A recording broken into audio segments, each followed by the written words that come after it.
Nós vamos, então, em seguida, para a fala da professora Arícia, e nós vamos abrir para debates ao final, porque aí a gente otimiza o nosso tempo, tá bom? Professora Arícia, com a palavra, por favor. Bom dia a todos. Em primeiro lugar, não poderia deixar de agradecer a acolhida da cidade, de todos que foram nos receber, do Pedro, do Tiago, mas principalmente de uma pessoa que acabou se tornando uma amiga virtual e que eu só tive a oportunidade de conhecer aqui. Então, todas essas obras, todas essas oportunidades, o fato de estar aqui, eu devo isso à doutora Patrícia Gazola e a nossa categoria, né, dos procuradores municipais do Brasil inteiro também devem muito ao seu trabalho, né? E isso deve ser reconhecido. Feitos esses agradecimentos, eu gostaria de, em elogiando, né, a palestra da professora Cíntia, dizer que ela, de certa forma, é um grande contraponto à realidade que eu vou mostrar aqui, que, em matéria de regularização fundiária, talvez a gente esteja falando ainda de uma cidade do passado, que são uma cidade medieval, quando falta saneamento básico ou infraestrutura mínima para as pessoas viverem na cidade com um mínimo de dignidade. Então, acho que esse contraponto é relevante para que nós pensemos passado, futuro, e aí sim possamos nos dedicar mais ao presente. Antes de mostrar para vocês o roteiro, eu gostaria só de contextualizar as razões de me dedicar tanto a este tema em específico. Além de ser pesquisadora de uma linha de pesquisa de direito da cidade e procuradora do município, eu tive a grata satisfação de ter atuação como procuradora do município vinculada a uma coordenadoria de regularização urbanística e fundiária da cidade do Rio de Janeiro, no período de 2016 a meados de 2017. Então, ali é que, como procurador, e um pouco o questionamento que o Tiago fez ontem, qual o nosso papel, a gente tem que estar sempre se reinventando e se requestionando, não era mais ficar dentro de um gabinete refrigerado, era ir para o chão escaldante das ruas e, principalmente, das favelas cariocas, tão carentes de políticas públicas que não aquela da pseudo-segurança pública. E isso tem extrema conexão também com essa coletânea da professora Patrícia, doutora Patrícia, que tem uma preocupação desde o início, desde o primeiro artigo, em como nós, procuradores, também temos que participar da formulação da política pública, de modo a garantir, de alguma forma, direitos fundamentais. Ou seja, o nosso papel já não é mais só aquele de defesa judicial ou de consultoria jurídica. Exige um papel mais proativo, uma participação maior, um compromisso maior com essa função social da cidade.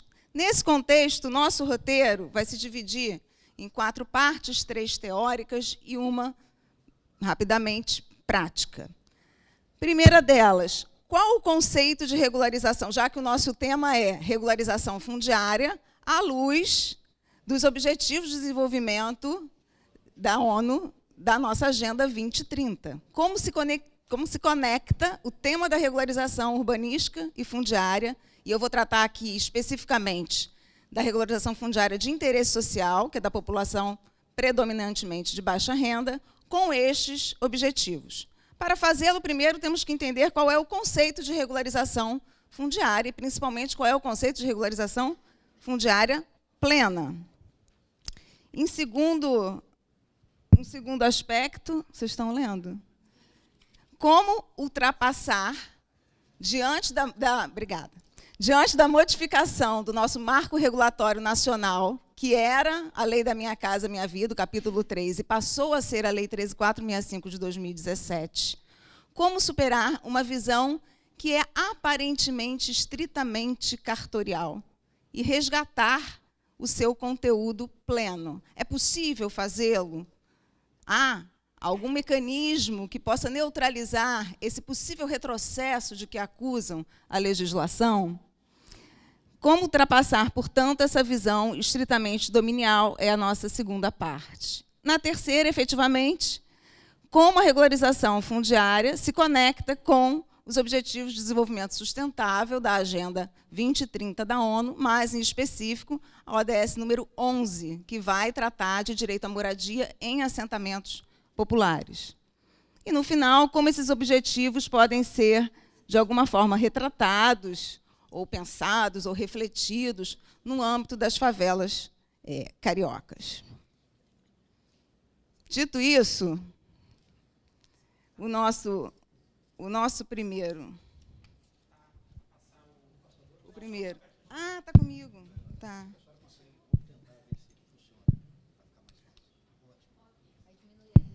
Qual o conceito de regularização fundiária plena e quais as principais críticas à Lei Federal 13.465 de 2017? Sempre se entendeu, pelo menos no nosso ordenamento jurídico e na nossa construção dos teóricos de direito da cidade, que a regularização fundiária plena envolvia medidas de ordem econômica, social, urbanística e dominial. O título, na verdade, eu costumo dizer que é um mero pretexto para levar urbanização às pessoas, aqueles assentamentos populares em que ainda não tem a mínima infraestrutura urbana. Já que, de acordo com a nossa legislação no município do Rio de Janeiro, a regularização só vem após a urbanização, é um instrumento que faz com que você leve ao cidadão mais do que um título, mais do que a segurança da sua posse ou o seu título de propriedade. Você leve a ele, efetivamente, cidade, infraestrutura, mobilidade, integração à malha urbana. Quebrar, de alguma forma, esse paradigma, esse paradoxo entre favela e asfalto é um também dos motes da regularização fundiária plena. Ela não envolve apenas a questão, portanto, aí, dominial registral, como está ali no meio. Envolve também a urbanística e envolve também a sustentabilidade econômica e social.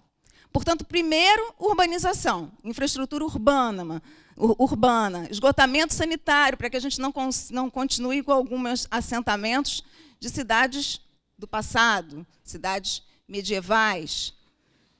Espaços coletivos, ruas que não sejam quadra X, lote Y, número H.2. O direito ao endereço, de certa forma, passa a ser um direito à dignidade da existência da pessoa, já que é uma das formas com as quais nós nos identificamos. É o nosso endereço. Ter a rua, e essa rua ela é pactuada com a comunidade, porque a comunidade vai dizer quem era importante para ela, quem construiu a sua história. E a sua rua, portanto, será um símbolo de quem ele também é. Isso está dentro da urbanidade, de uma das facetas, uma das etapas da regularização fundiária,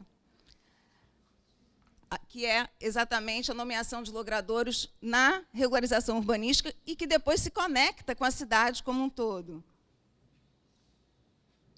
A pré-definição, a partir de um planejamento holístico da cidade, do que é uma zona de especial interesse social, que vai merecer uma legislação urbanística mais flexível, para que possa haver depois a regularização.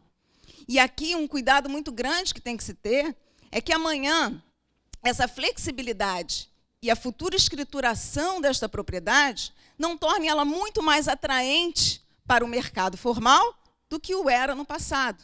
E que isso possa vir a gerar o que a gente chama de gentrificação. Uma remoção invisível, uma remoção tácita e silenciosa, que, às vezes, justamente por isso, é muito mais perversa do que aquela ostensiva feita pelo Estado.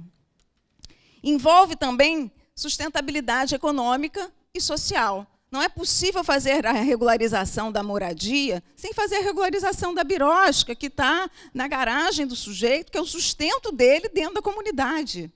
Então, esse olhar tem que estar presente também dentro da nossa realidade. Porque é difícil vocês virem qualquer favela, né? O Mike Davis tem um livro, Planeta Favela, então ele fala lá de Nairobi. Se você vê lá do GPS, aquela concentração extrema numa parte da cidade, que é a parte mais pobre da cidade, pouco tem de espaço coletivo. É um esbarrando no outro, mas, ao mesmo tempo, um sendo solidário ao outro. Esta rede de solidariedade, esta rede de afeto, esta rede de empreendedorismo local também fazem parte de uma regularização fundiária que deve ser sustentável do ponto de vista econômico e do ponto de vista social. Esse é o conceito de regularização fundiária plena. Vai muito além da titulação, vai muito além da inscrição daquele título num cartório. Boaventura Souza Santos veio aqui na década de 70 e chegou à conclusão de que a segurança da posse, mal ou bem, já estava garantida, porque aquelas transações eram legitimadas pela Associação dos Moradores. Reconheceu que, de alguma forma, até quando eu falo regularização, de certa forma, eu, Estado, estou sendo autoritário, porque eu estou colocando o sujeito na minha régua e eu não estou respeitando a medida que ele tem em relação à sua ocupação do solo. Isso é um outro grande questionamento que a gente tem que fazer em matéria de regularização fundiária. Mas não foi esse o conceito trazido, aparentemente, pela Lei 13.465 de 2017.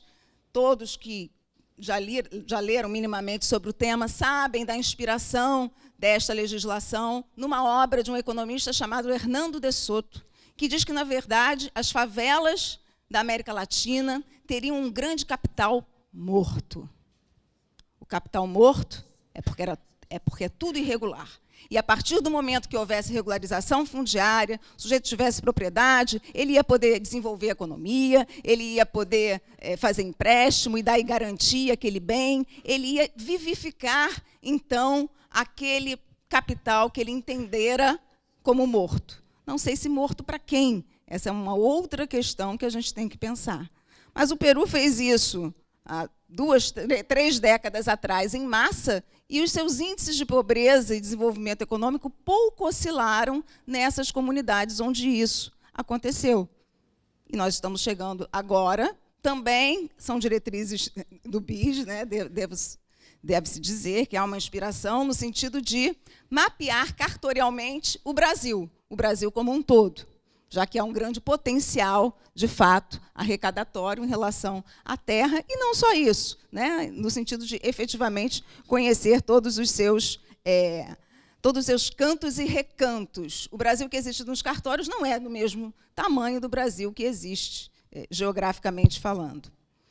Essa visão estritamente, embora a lei diga que conjuga todas as medidas socioambientais, econômicas, plurais, esta lei comprovadamente tem um viés voltado muito mais para a titulação, em alguns exemplos que eu vou lhes mostrar. Por exemplo,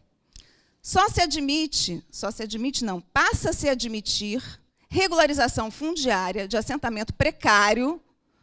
Lembrem do meu parêntese. Essa lei veio para regularização também de interesse específico, média e alta renda. Estou me dedicando apenas à regularização de interesse social para baixa renda. Admite-se a regularização antes mesmo da urbanização. A que se presta regularizar algo, como no Peru, que na primeira enchente o sujeito desceu morro abaixo com seu título na mão. É uma imagem emblemática. Ele descendo aquela avalanche, mas ele estava lá com o título na mão. Título de quê? Título de mais nada, algo que a gente tem que refletir. Valoriza-se extremamente, não mais, a questão da posse, que a gente levou tanto tempo brigando pela autonomia, né, pela autonomia da posse. Ela é desvalorizada em detrimento da propriedade. Valoriza-se a venda de terra pública para a reurbié, população de média e baixa renda. Talvez não no valor do mercado, mais uma vez, se renunciando a uma verba que efetivamente seria redistributiva. colaboraria para esta redistribuição. E aí, fazendo uma conexão, né, com a sua fala, nós estamos lá embaixo na tributação do IPTU e somos uns dos primeiros na tributação de bens e serviços. Ou seja, o nosso sistema tributário é regressivo, porque o pobre não tem o bem para ser taxado no IPTU, ele está na faixa de isenção. E aí uma outra questão, se ele tem que continuar a estar mesmo sob pena de gentrificação. Mas, na hora de ser taxado em bens e serviços, ele é taxado como todas as demais classes sociais. E, numa quarta demonstração desse viés mais dominial, está previsto também que não será mais preciso declarar aquela área planejada da cidade como uma zona de especial interesse social. Parece que, doravante, uma vez aplicada essa lei, ela será casuisticamente aplicada naqueles núcleos urbanos informais onde haverá pessoas de todas as classes. E se isso não faz parte de um planejamento urbano prévio, se isso não está no plano diretor, não se sabe ao certo se ele será tão isonômico como é. Esse é um outro risco que se corre com uma interpretação literal da legislação. E aí o meu desafio será que nós, uma vez que essa lei é federal, e ninguém aqui duvida de que a União tem competência para estabelecer normas gerais em matéria de direito urbanístico, será que nós temos algum antídoto contra esta visão estritamente dominial em relação àquela que Décio Fernandes já cultuava há anos como sendo a grande virtude da nossa regularização fundiária, que é o seu caráter pleno, mais caro, mas mais sólido? Eu acredito que tenhamos, sim, a autonomia municipal, o pacto federativo, o fato de termos sido alçada a categoria de ente federativo pela Constituição de 88. A nossa autonomia fez com que tivéssemos legislações próprias que se compatibilizam, ou se compatibilizam com a legislação federal quando ela não veda, apenas permite. Se ela apenas permite de uma forma e eu exijo de outra, não há qualquer incompatibilidade. Por exemplo, ela não impede que haja o estabelecimento de zonas de especial interesse social. Ela apenas diz que isso não é mais condição sine qua non. Mas não impede que eu diga que o é. E o meu plano diretor o diz. Provavelmente o plano diretor de vocês também o faz. Portanto, não há incompatibilidade. Se, porventura, ela também desce demais a minúcia e subtrai a nossa competência para legislar em relação ao interesse local, ela também será, neste ponto, uma regra estritamente federal e não uma norma nacional. Sem falar na constitucionalização do direito à cidade. Toda vez que uma dessas normas brigar de tal maneira com os princípios constitucionais, que se possa dar por manifesta sua inconstitucionalidade, isso também nós sabemos, como procuradores municipais, temos poder, dever de tentar demonstrá-lo junto à administração pública. Portanto, não vejo com tanto medo, com tanto receio, esse possível retrocesso da legislação federal, porque construímos ao longo desse tempo toda uma legislação, todo um planejamento urbano que envolve, invariavelmente, a definição de zonas de especial interesse social, a possibilidade de flexibilização das normas de uso e ocupação do solo para comunidades efetivamente de baixa renda. Desenvolvemos todo um processo urbanístico que gere, ou que pretenda gerar, a integração desses assentamentos populares à cidade, não só através de título, mas principalmente através de serviços públicos, principalmente através de cidade. Como é possível, então, eu estou trocando os instrumentos, feita esta adaptação, feita essa leitura da legislação municipal, dos nossos planos diretores, das nossas regras de regularização fundiária, à luz da lei federal e à luz da própria Constituição, como é possível tornar as cidades e os assentamentos urbanos inclusivos, seguros, resilientes e sustentáveis? Como fazer a conexão desse nosso arcabouço jurídico, que não é só nacional, é local também, com uma das... Não, eu não consegui reproduzir, eu vou falar aqui quais são os principais objetivos do desenvolvimento social que interessam ao nosso tema, que é o número 11, comparando com o que nós conversamos até aqui. Está lá. O objetivo é tornar as cidades e os assentamentos humanos inclusivos, seguros, resilientes e sustentáveis até 2030. Para isso, para o atingimento desse objetivo, foram traçadas várias metas. Vejamos as principais metas. A primeira delas é acesso à habitação segura, adequada e a preço acessível aos serviços básicos e à urbanização das favelas. Praticamente, eu diria para vocês que o direito à regularização fundiária plena é a primeira meta. Por quê? Ela pressupõe a urbanização, ela pressupõe direito à moradia adequada, que está no pacto, no tratado internacional, que é dissecada em vários elementos, e um dos elementos é a segurança da posse. Ela pressupõe habitação segura, e naquela regularização urbanística não existe também só o momento pré-titulação, existe também o momento pós-titulação, que é assistência técnica às construções, que possam gerar segurança àquelas habitações, seguranças mínimas e sistemas de prevenção a riscos e acidentes, principalmente no caso da cidade do Rio de Janeiro, em específico, que é o exemplo que eu estou trazendo, em matéria de chuvas. Objetivo 2, acesso a sistemas de transporte seguros, acessíveis, sustentáveis e a preço acessível, com especial atenção às pessoas em situação de vulnerabilidade. Há uma grande preocupação na regularização fundiária de se garantir o empoderamento da mulher com a titulação preferencial, e isso efetivamente aconteceu ao longo do tempo, e o empoderamento de minorias outras também.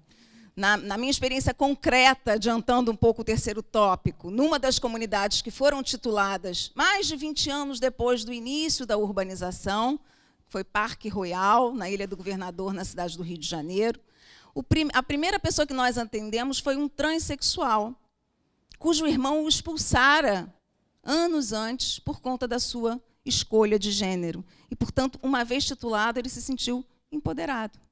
Ter aquele direito, de alguma forma, o fez retornar àquele local. Então, a regularização fundiária, nesse exemplo específico, foi com um transexual, mas, antes disso, as estatísticas já mostravam, de forma clara, como houve o empoderamento da mulher em relação à sua preferência na titulação. Aumentar a urbanização inclusiva e sustentável e capacidade para planejamento e gestão de assentamentos humanos, participativos, integrados e sustentáveis. Eu diria que essa legislação flexível para as áreas de especial interesse social, mais do que flexibilizar os parâmetros urbanísticos para poder viabilizar que, efetivamente, aquele lote seja reconhecido como tal no cartório do registro de imóveis, ela tem que ser um instrumento de planejamento do desenvolvimento local. Ela tem que criar um plano diretor para aquela comunidade, é uma cidade. A Rocinha tem mais de 120 mil habitantes.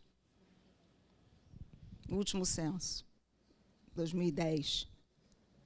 Eram 60 mil. Hoje, certamente, ela é muito maior. Então, é uma verdadeira cidade. Essa legislação ela tem que ir além também. Isso é uma reflexão que deve ser feita e que tem toda a conexão com uma dessas metas da ODS, número 11. Redução no número de mortes de pessoas afetadas por catástrofes, protegendo pobres e vulneráveis. Obviamente que nessas localidades de maior concentração populacional, sobra solidariedade, falta espaço. Falta espaço verde, faltam condições, às vezes, básicas de vida digna. Sobra necessidade de ocupação de áreas as mais degradadas, geralmente, da cidade, e que, portanto, merecem um olhar da política pública habitacional para evitar que sejam ocupadas justamente as áreas de risco e que, para, no momento de catástrofe, não sejam as primeiras pessoas a sucumbir. 10 minutos, vou acabar.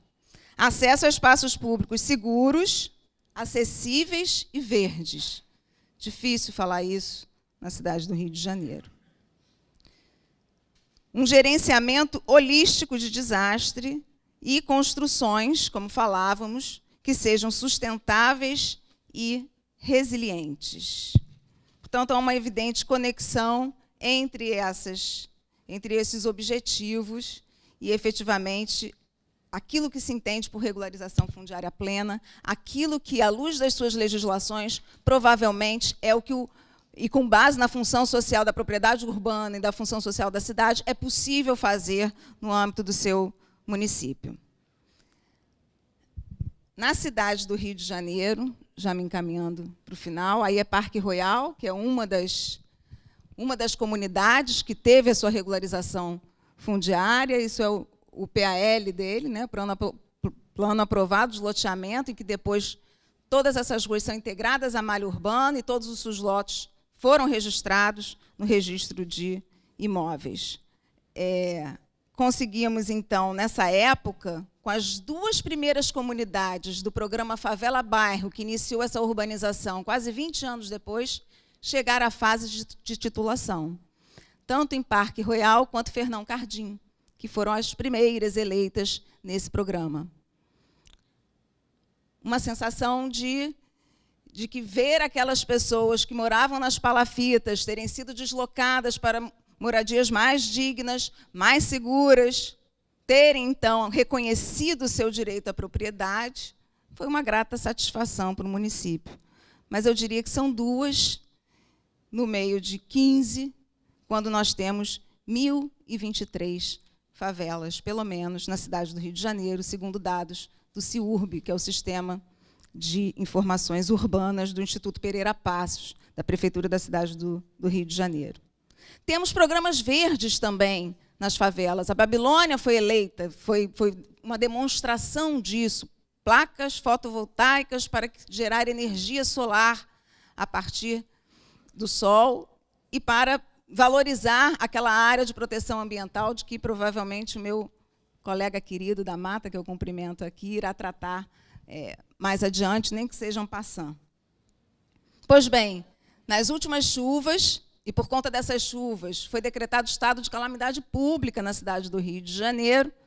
2 pessoas que viviam em área de risco e que se recusavam a sair desse local há anos, morreram neste mesmo Morro da Babilônia, que serviu de exemplo no Rio ¡20, como uma comunidade, um assentamento popular verde.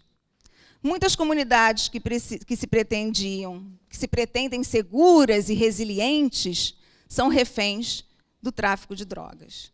Portanto, sendo muito realista, não acredito que esses objetivos sejam cumpridos até 2030. Mas também, sendo muito sonhadora e acreditando muito na humanidade ainda, espero que também isso não fique para 2020. E, para finalizar, eu diria para vocês, com uma mensagem de mais esperança, que Hernando de Soto estava muito errado em falar de capital morto da favela. A favela é muito viva. A favela tem samba, a favela tem funk, as transações imobiliárias pululam, as sessões de posse existem, e se nós, município do Rio de Janeiro, não tributamos a posse, que entendemos que não é direito real, a Associação de Moradores tributa, portanto, há um mercado ali muito mais pujante do que se possa imaginar. Para finalizar, tem cultura também, tem arte, tem funk, tem muito desenvolvimento para ir além dessa regularização fundiária plena. Não é à toa que ali também tem samba raiz. E, embora não seja de Cartola, eu gosto sempre de terminar as minhas falas com uma poesia, para mim, essa canção é uma grande poesia. E eu vou citar apenas um verso dessa canção que diz, em homenagem a essas pessoas que lutam tanto para sobreviver em ambientes tão hostis, em cidades que ainda são do passado, e que eu espero a regularização não seja um instrumento futuro de gentrificação, elas dizerem, quando os barracos ainda eram de zinco, que a porta do barraco era sem trinco, mas a lua, furando o nosso zinco, salpicava de estrelas nosso chão.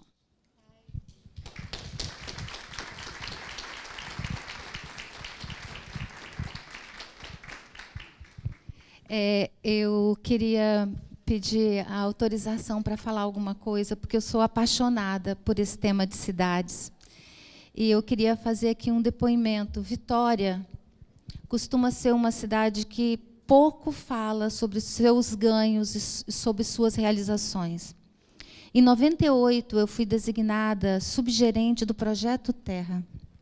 E o Projeto Terra era um programa integrado de intervenção em áreas de interesse social, a gente chamava de ZIP, não era ZEIS, onde objetivava levar ao mesmo tempo todos os serviços públicos para uma mesma localidade.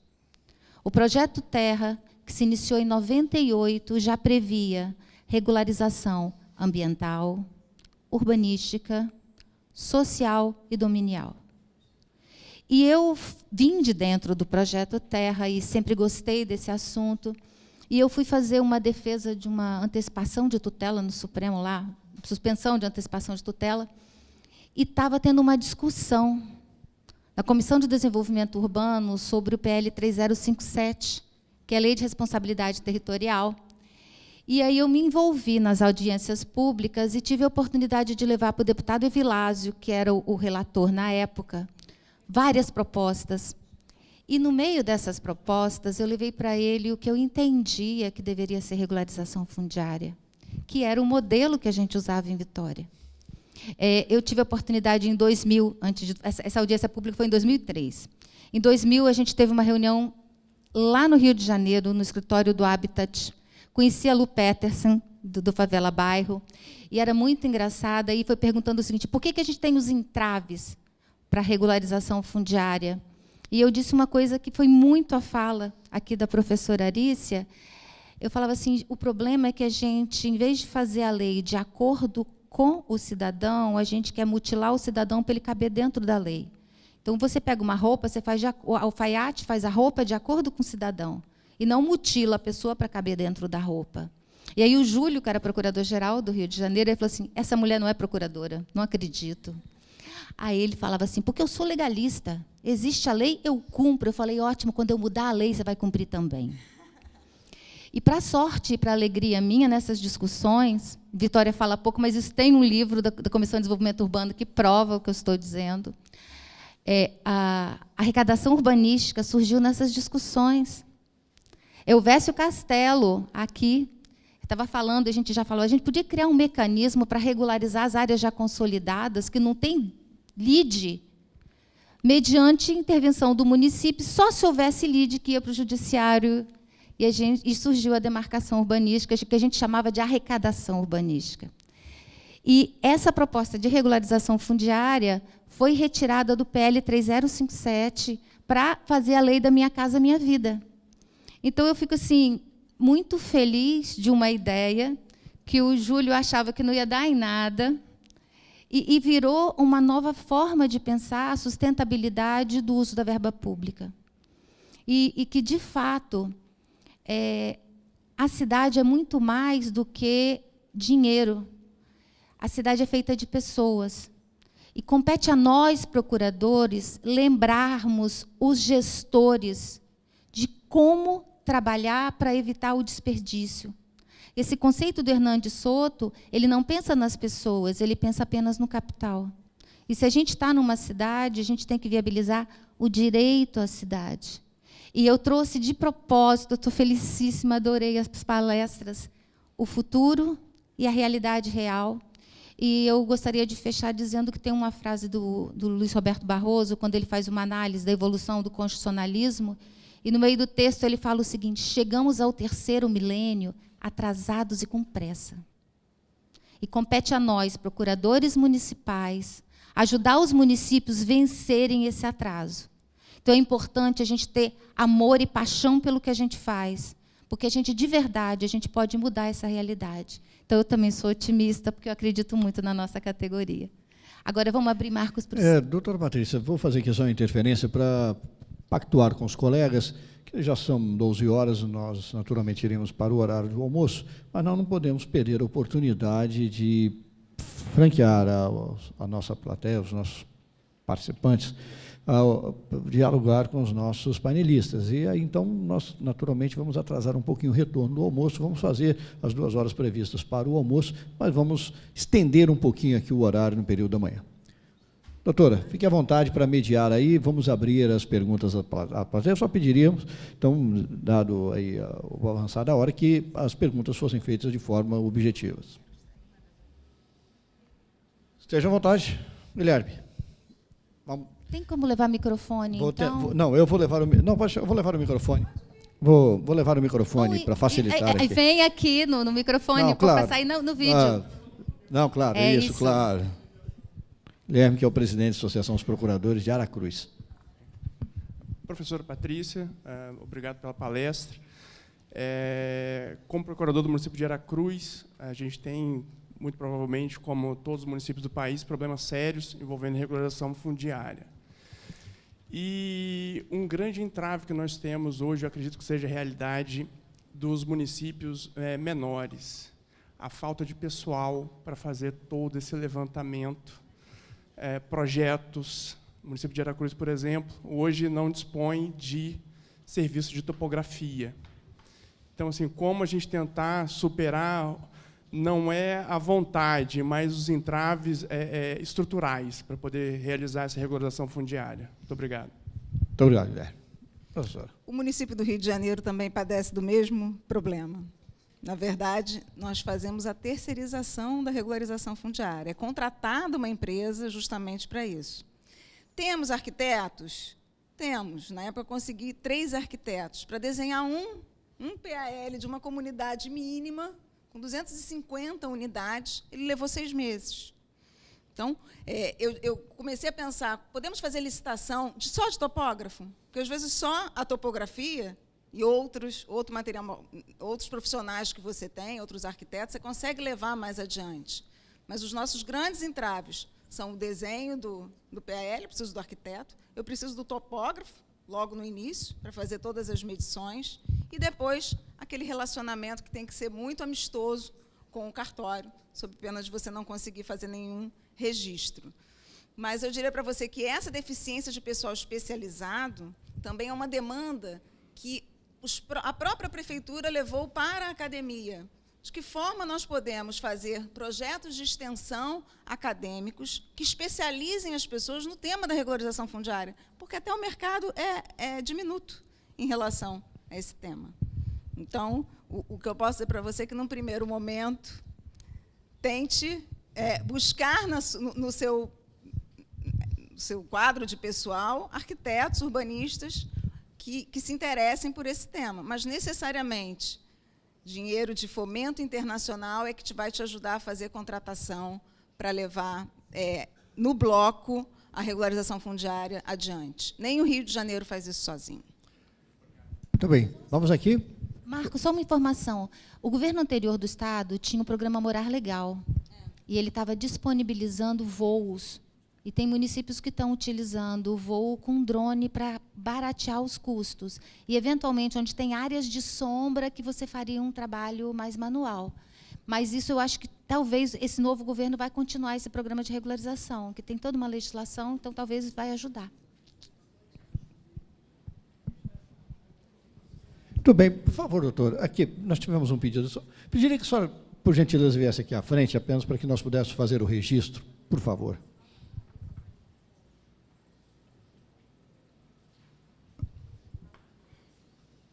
Bom dia, orgulhosa de só termos mulheres aí.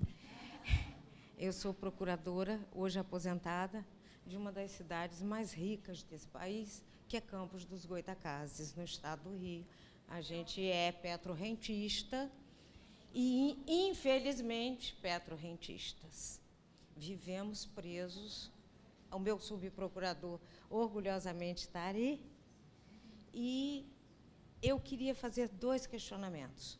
Primeiro, que eu tenho uma experiência numa cidade muito próxima, que é onde eu praticamente vivo hoje, que é São Francisco de Itabapoana.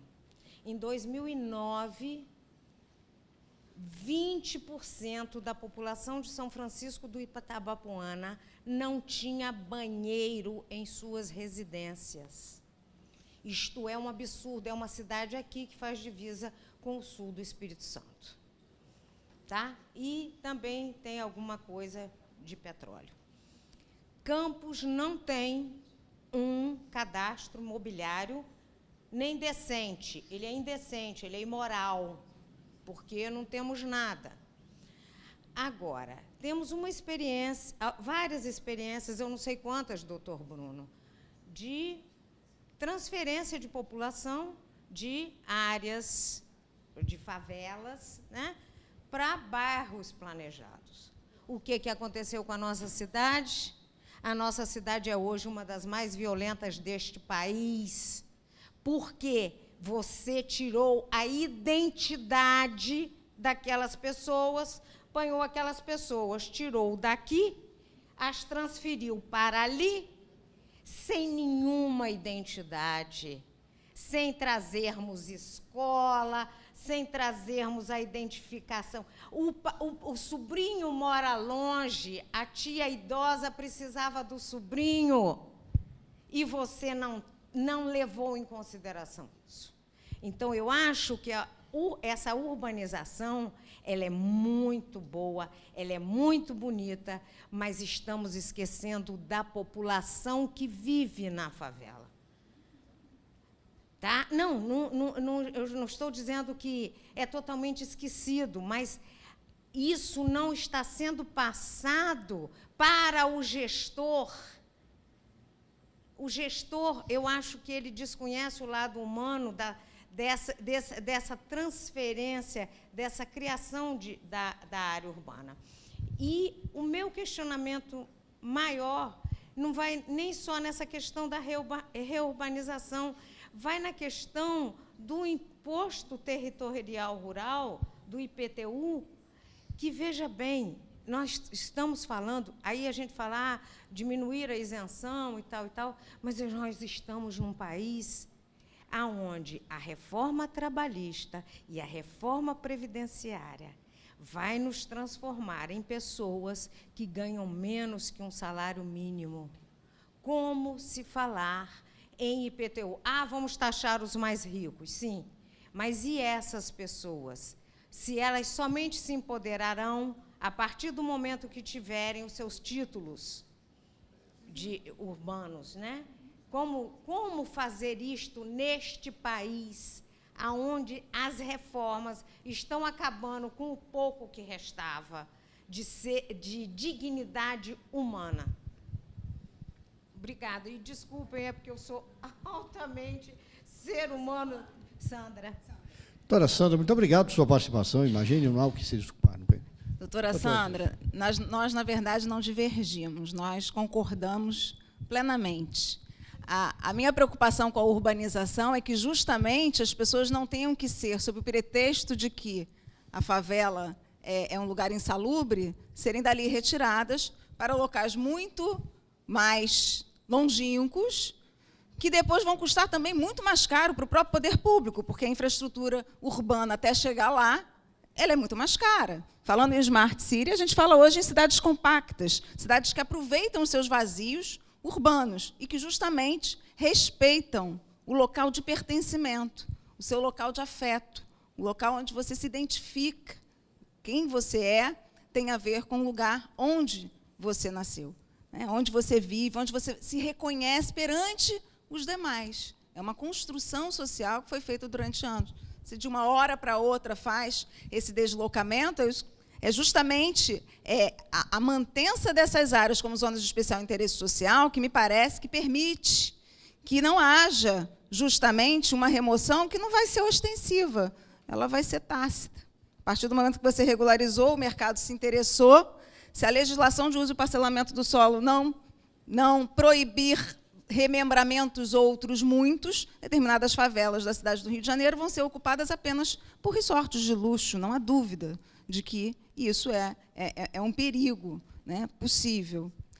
A questão da tributação, se ela for redistributiva, se ela taxar efetivamente imóveis e aumentar, eu fui fazer uma pesquisa sobre isso, no caso do Rio de Janeiro, a faixa de isenção, há pouco tempo nós atualizamos o nosso cadastro, justamente com essa visão redistributiva, através do IPTU, a faixa de isenção ficou em 55 mil. Eu vi em algumas comunidades transações de posse que envolviam 100 mil reais, embora o mercado formal, obviamente, não tenha nenhum interesse nisso. Então, é uma outra preocupação, porque muitos deles sequer vão buscar o registro de propriedade com medo de entrar no cadastro e com medo de ter que pagar IPTU.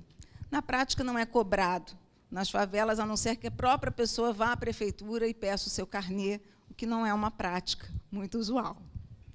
Doutora, por favor. Doutora Cíntia, por favor. Certo. Bem, com relação à questão da tributação, né, nós temos só, diz, né, a doutrina, nós temos duas certezas. Uma é o momento da morte. Uma é a morte, a outra é o pagamento dos impostos. Não é? Mas, enfim, essas são duas certezas. Uma que eu vou morrer e a outra que eu vou pagar imposto. Essa é uma questão, uma condição sine qua non. A questão é que, com o transplante dos órgãos, não é? A própria medicina já nos dá uma janela de que pode ser que a vida seja eterna, que a gente consiga materializar uma vida sem a possibilidade da morte, com o transplante dos órgãos. Então, a certeza da morte já está questionada. Isso é uma medicina futurística, mas é real. Agora, o pagamento dos impostos, essa certeza é efetivamente, até o presente momento, inquestionável. Sendo assim, eu tenho que pensar, né, em tributo.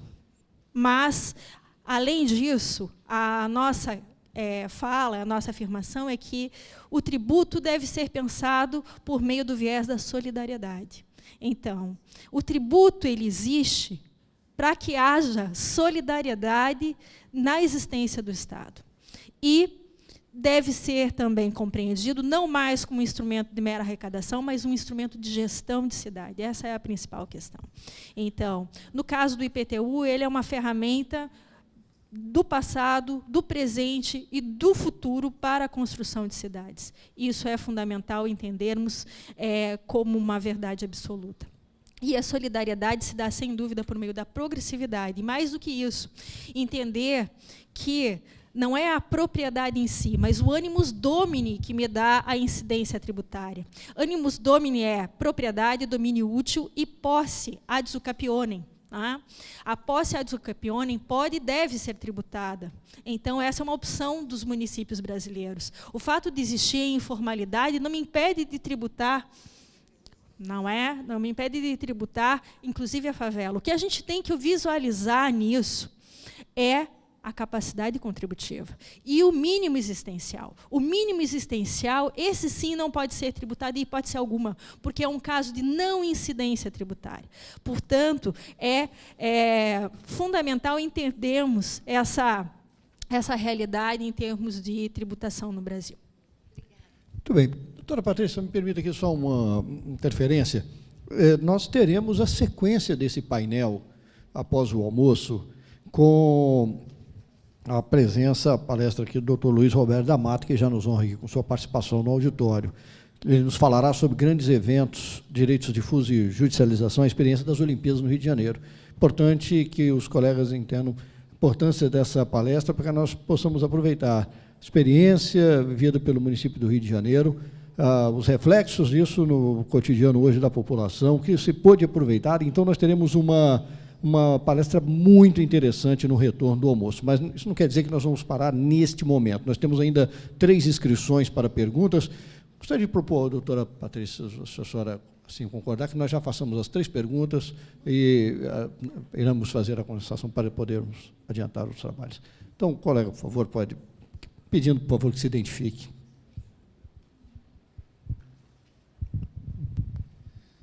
Bom dia, quase boa tarde. Meu nome é Mário, sou do município de Conceição da Barra, no norte do Espírito Santo. Eu iniciei a minha carreira como efetivo em 2008 e, logo de início, tive um grande desafio, que foi regularização fundiária. 2 anos depois, saí do setor frustrado, porque não consegui nem dar o primeiro passo, quando eu cheguei ao prefeito e falei: prefeito, precisamos dar um jeito aqui no cadastro. Enfim, mostrei o que precisaria ali de estrutura. Quando eu falei para ele que precisava de uma máquina fotográfica, ele quase me bateu, assim, né? Mas, enfim, retornei agora à Procuradoria Tributária e o que eu, partindo para a prática, soube agora que nosso município avançou nessa parte de regularização fundiária, que, inclusive, vai ser no bairro situado em Itaúnas, no distrito de Itaúnas, que acho que muitas pessoas conhecem aqui, por conta da CESAM, que fez a parte de saneamento, e aí, né, realmente vai finalizar aí essa questão. Mas o que eu queria saber aqui é o seguinte: a gente tem um grande problema lá de estrutura de pessoal, como o colega de Aracruz falou aqui. O meu grande entrave lá é o cadastro imobiliário. Eu gostaria de saber das doutoras se existe uma experiência no que tange a consórcio, porque eu preciso sair daqui esperançoso de que eu posso avançar nisso. Trabalhei em 2008 e 2009. Saí, fui para a autarquia previdenciária, que lá é RPPS, e estou retornando à Procuradoria agora. E eu gostaria de sair daqui, no mínimo, esperançoso, com as doutoras compartilhando aí se existe no interior dos estados das doutoras um consórcio em andamento para eu tentar executar lá. Muito obrigado. Para os de fora, a CESAM é a nossa companhia estatal de saneamento. Muito bem. Itaúnas, naturalmente, é a capital do forró pé de serra. Olá. Olá, bom dia a todos. Doutoras, parabéns pela exposição, assim, provocação realmente muito pertinente, parabéns à NPM, da pessoa da doutora Patrícia. Esses questionamentos atuais, o risco da lei da regularização fundiária atual, 3465, cair em desuso é muito grande, mas ela é tão boa que parece mentira. Ela é boa demais, traz instrumentos maravilhosos, porém, existe esse risco da gentrificação e tal. E dentro dessa ótica, apesar de não ser exatamente o foco da exposição da doutora Arícia, eu tenho um questionamento que me provoca muito, que acaba... eu tenho feito um estudo de legislações de outros municípios acerca do paralelo entre a REURB-S, de interesse social, e a REURB-R, de interesse específico. E isso não tem sido tratado de forma clara. Cada vez mais os conceitos meio que têm se imiscuído um ao outro e não dá para saber o que é REURB-R, REURB-S. Na prática, tem se taxado um percentual para alienação de terrenos públicos, muitas vezes cobrando-se valores irrisórios, 1%, 2%, 3%, 5%, sobre valores, sobre imóveis muito valorizados, de alto interesse para especulação imobiliária, e ocupados por pessoas com condições financeiras. Então, meu questionamento para a doutora Arícia se a previsão, no artigo 16, se eu não me engano, da 13465, do pagamento pelo justo valor, é a expressão que consta lá, para a alienação dos imóveis públicos para o particular, o paralelo desse conceito de justo valor com o valor venal ou valor real e especulação imobiliária, como isso se encaixa no contexto da 13465 e como que nós conseguimos, não só no ponto de vista do Executivo, mas da própria legislação local de cada um dos municípios, nos blindarmos quanto a isso, porque isso é muito perigoso. É muito fácil você aprovar uma leizinha admitindo, paga 3%, 1%, 2%, 5%, sobre imóveis que são ocupados, são comercializados em iniciativa privada por pessoas com notório poder aquisitivo. Isso é para a doutora Arice e para a doutora Cíntia. A doutora falou sobre obra pública digital. Isso está mastigando meu cérebro aqui. Eu gostaria de escutar um pouquinho mais sobre isso, se for possível. Obrigado. Eu sou de Iuna. Meu nome é Guilherme. Doutor Guilherme, muito bem. Muito obrigado. A região do Caparaó, Capixaba. Boa tarde, Gilberta Mata, da PGM Rio. Eu tenho aqui uma pergunta para a doutora Cíntia, porque eu também acho que, se você tiver uma cidade inteligente, um IPTU inteligente, se teve uma obra do metrô, o computador da prefeitura vai informar, olha, IPTU teve uma obra do metrô, chegou uma estação, valorizou, aumenta aí ano que vem. Se eu fiz uma duplicação de uma via, se eu tornei uma via subterrânea e criei uma passarela de pedestre, uma via só local, né, e supervalorizei um local, o meu computador vai informar para o meu cadastro de IPTU, olha, aumenta aí o IPTU. Então, assim, se você pensar nesse nível de sofisticação de inteligência das cidades, todos os investimentos públicos vão me retornar, e aí eu colocaria a palavra suavemente pela via do IPTU. E por que eu digo isso? Porque eu sou, por isso, né, pela falta da suavidade, contra a contribuição de melhoria. E eu acho que os investimentos públicos, né, se a tributação for eficiente, ele volta suavemente. Obrigado. Mas é claro que eu quero a sua opinião, e não a minha, né? Doutoras, por favor, estejam à vontade. Vou começar pela questão... Eu não vou deixar você não sair daqui esperançoso, mas não tenho notícia de um consórcio em relação a esse tema, mas acho que é uma grande ideia. Reunir consórcios até para fazerem uma licitação em conjunto com dotações orçamentárias dos vários atores envolvidos. Então, sim, nas minhas pesquisas, nunca houve regularização fundiária, a não ser em municípios menores, com menor complexidade, ou nas capitais que receberam dinheiro de fomento de agência internacional, como o próprio BID, que tem um programa de longa data, desde o Favela Bairro até hoje, em matéria de regularização fundiária. A nova legislação permite que você flexibilize alguns parâmetros. Mas o seu grande gargalo, além de ser a pesquisa fundiária, a questão geotécnica, a questão do cadastro, é o relacionamento com o judiciário. Então, eu diria que você deveria sair daqui com a tarefa de já falar com o corregedor de justiça, é um exercício que a gente está fazendo no Rio de Janeiro, envolvendo todos os atores sociais que trabalham junto com a regularização fundiária para que ela realmente prospere. Porque os grandes gargalos são pessoal, né, recursos, e aí isso vai fazer um gancho com a pergunta do Guilherme, e relacionamento com os cartórios. O meu grande sonho era que a REURB-E, de alguma forma, financiasse a REURB-S. O que eu quero dizer com isso? A nova legislação permite que pessoas de média e altíssima renda regularizem os seus imóveis. Muitas vezes a licença da prefeitura foi para um plano aprovado de loteamento de 12 lotes, que depois, milagrosamente, são desmembrados em 2, e se tornam 24. Aquelas pessoas sequer sabem que elas têm uma porção ideal daquela matrícula. Elas não estão regulares perante a municipalidade. E elas tinham condições, ao contrário de quem mora num assentamento popular, de fazer de acordo com a lei, diferente. Por isso a REURB-S é gratuita e a REURB-E deve ser cobrada. Então, a ideia era que, nesta regulamentação, esse é um mecanismo de geração de renda, né, de uma cidade inteligente. Vocês vão me desculpar, eu tenho um pouco de preconceito com a cidade inteligente, porque ela pressupõe a cidade burra. Então, assim, mas né, são nomes. Bota esperta que fica mais carioquinha, né? Mas, tanto é que eu falei, olha, desses smarts todos, no contexto de que eu falei, é smart people. São as pessoas ali que é o meu potencial maior.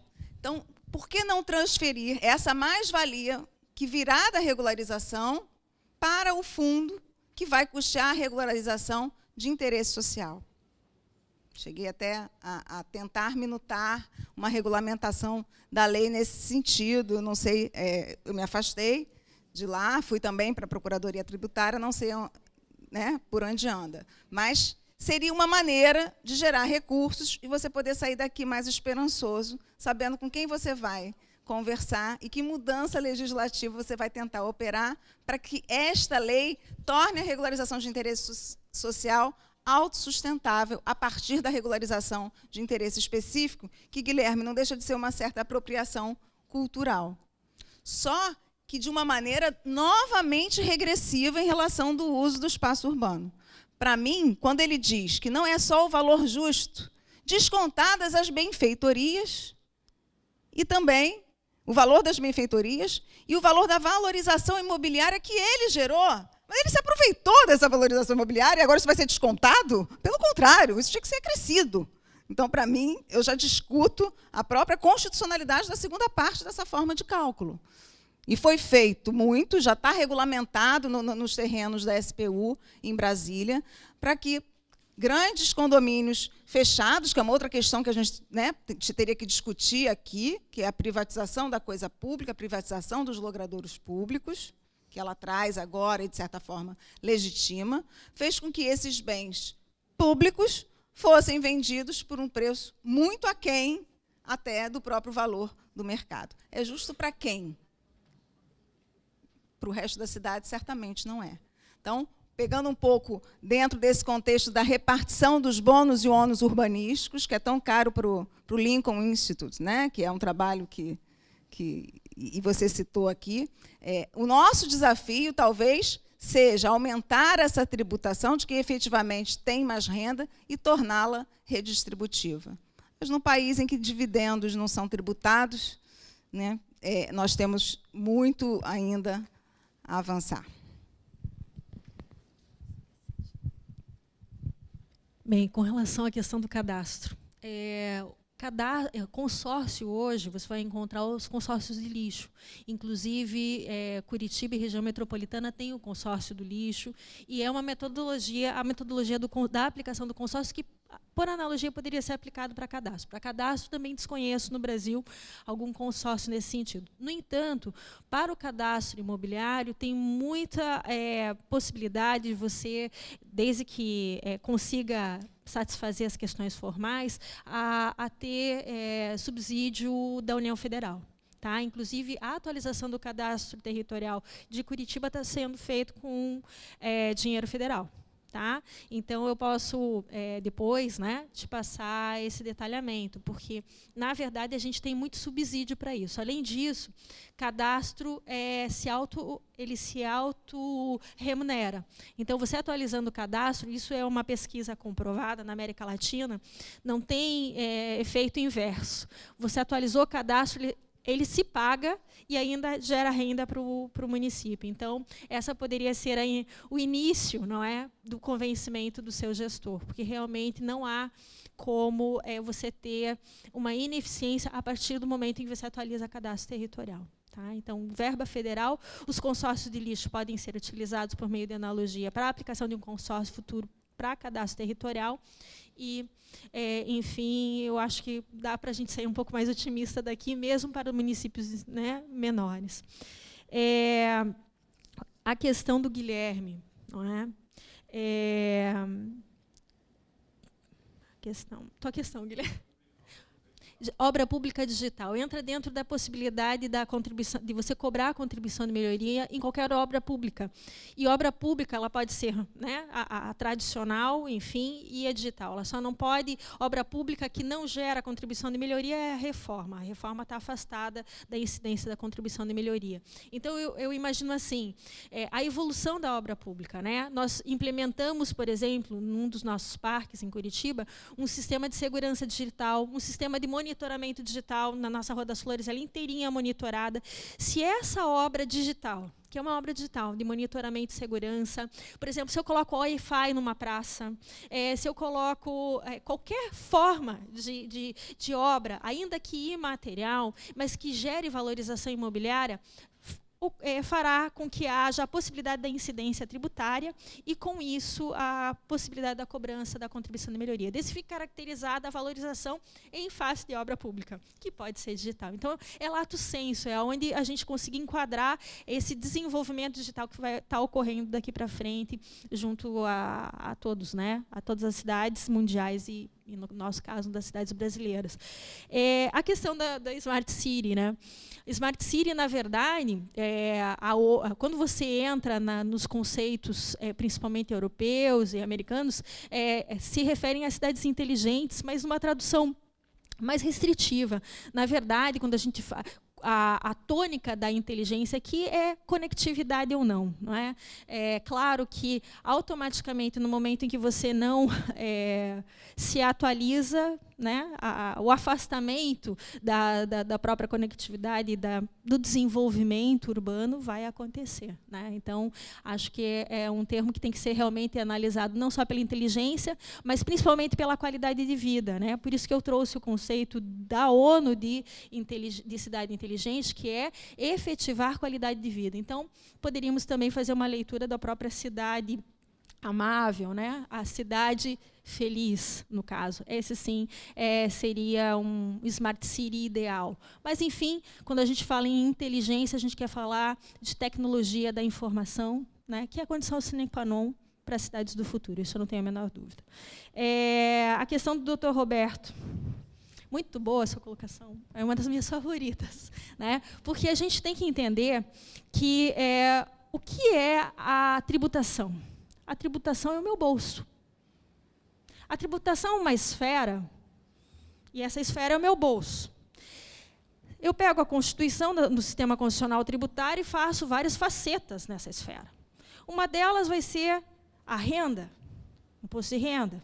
A outra vai ser prestar serviço, ISS. A outra vai ser circular mercadoria, ICMS. A outra vai ser proprietário de imóvel urbano, valor venal do imóvel, IPTU. E a outra vai ser fazer obra pública da qual decorra a valorização imobiliária. Aí é a contribuição de melhoria. Portanto, o que eu tenho? Eu tenho o meu bolso que vai pagar essa esfera cujas facetas estão determinadas pelo texto constitucional. O que eu não posso é confundir uma das facetas, que é ser proprietário de imóvel urbano, com a outra, que é fazer a obra pública com valorização.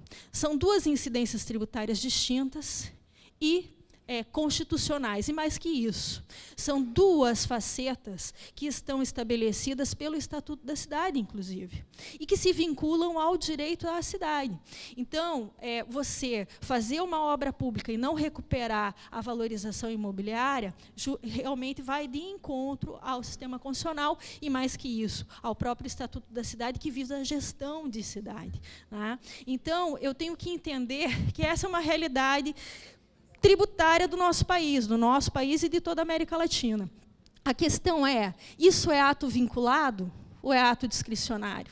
Os nossos gestores partem do pressuposto que é ato discricionário, mas existe um entendimento, justamente que se vincula ao fato do direito à cidade, é que a partir do momento em que nós temos um orçamento insuficiente, temos demandas urbanas cada vez mais concretas e prementes, né? Temos câmbios climáticos e temos esse direito à cidade, é que, a partir do momento em que a gente tem instrumentos tributários que me dão acesso à resposta do direito à cidade, isso deixa de ser discricionário e passa a ser vinculado. Né? Existe um novo paradigma aqui, que é a demanda do direito à cidade. Então, vinculando e fazendo essa interpretação sistemática, a partir da Constituição de 88, do Estatuto da Cidade, enfim, todo esse encaminhamento que nos leva a essa evolução local, é realmente algo que eu tenho que pensar com muito carinho. Né? É uma ferramenta que está inutilizada no nosso sistema tributário, nas nossas cidades, e que realmente fazendo o encaminhamento do própria Colômbia, de Bogotá e Medellín, de todas as outras cidades que assim já entenderam, né, é uma ferramenta de viabilização do direito à cidade e de viabilização da própria cidade brasileira. Então, é algo que eu acho que a gente deve repensar realmente, está dentro da competência tributária constitucional, dentro da competência tributária nacional, né, ou da gestão da cidade em termos nacionais pelo Estatuto da Cidade, o direito à cidade, a função social da cidade e dentro das nossas legislações locais. Não tem um município aqui representado que não tenha a previsão de cobrança de contribuição de melhoria. A questão é justamente a que está se colocando, né? Exercitar todos os nossos instrumentos de efetivação da cidade, porque não tem outro caminho, né? A partir do momento em que tem demanda e falta dinheiro, tem competência tributária, tem instrumento tributário para isso, a gente tem que realmente fazer valer o direito à cidade. Muito bem, agradecemos muitíssimo às nossas ilustres painelistas. Senhores, como eu havia informado, nós estamos apenas interrompendo o painel, nós teremos na sequência no retorno do almoço. Mas antes, nós gostaríamos de pedir à doutora Patrícia que fizesse a entrega dos certificados às nossas palestrantes, panelistas, e também um brinde. Um brinde que é, na verdade, para satisfazer a curiosidade da nossa plateia, aqui nós temos um exemplar de uma panela de barro. Um exemplar de uma panela de barro, que foi especialmente preparada pela doutora Patrícia. Tem aí um histórico da panela, patrimônio imaterial declarado. Abriu o livro dos saberes, é o primeiro patrimônio imaterial declarado. Doutora Patrícia até poderia explicar isso de uma forma melhor para que todos pudessem entender. É um orgulho dos capixabas. Produto fabricado aqui em Vitória, num local específico, com matéria-prima específica.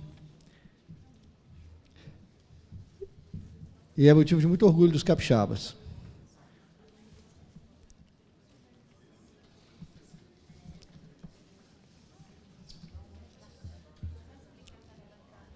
Doutora Patrícia vai explicar um pouco da panela de barro.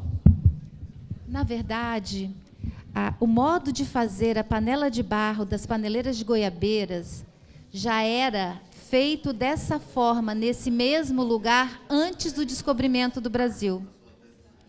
Então, foi quem inaugurou o livro dos saberes do IPHAN. Então, o primeiro patrimônio cultural imaterial brasileiro foi o modo de fazer as panelas de barro de Goiabeiras. E, junto com a panela de barro, a gente botou o dossiê IPHAN, que explica esse modo de fazer, e que ele é histórico e que ele corre o risco de acabar.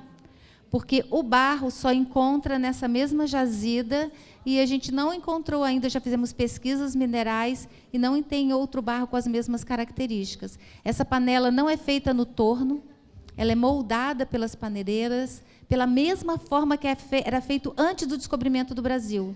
Ela é alisada com uma pedra, ela é escurecida com tanino, que é uma tinta feita da casca do manguezal e que tem propriedades terapêuticas. Então, ela é muito diferente das outras panelas de barros que são encontradas pelo Brasil, por isso que nós escolhemos esse presente. Muito bem, o fórum também é cultura geral. Muito bem, senhoras e senhores, vamos então para o intervalo do almoço. Como havíamos pactuado, às 14h30 retornaremos, tá bem? 14h30, com o painel que vai tratar sobre a experiência das Olimpíadas no Rio de Janeiro. Com a continuidade desse painel, com a palestra do Dr. Luiz Roberto da Mata, tratando dos grandes eventos, direitos difusos e judicialização, a experiência das Olimpíadas no Rio de Janeiro, os legados, o que ficou, os impactos na cidade. O Dr. Luiz Roberto da Mata vai nos trazer com muita propriedade. Esperamos todos aqui às 14h30, então.